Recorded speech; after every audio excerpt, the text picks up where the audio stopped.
Hello everyone, welcome back to my channel. Myself Sneha Das, third year BSc nursing student.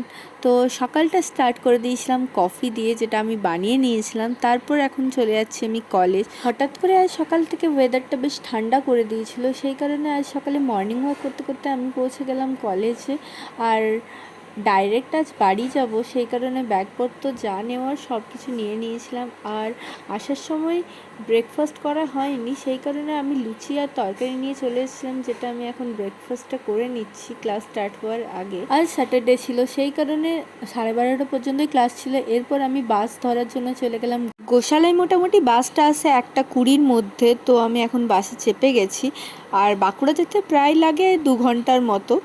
আর দেখতেই পাচ্ছ আমি পুরো exhausted হয়ে গেছি, সেই সকাল 7:30টায় বেরিয়েছিলাম। আর ঈদের জন্য মাচানতলার মোড়টাকে কি সুন্দর সাজিয়েছে। আমি বাপের সাথে এখন বাড়ি চলে গেলাম। ভিডিওটা ভালো লাগলে লাইক শেয়ার সাবস্ক্রাইব করে দাও। বাই।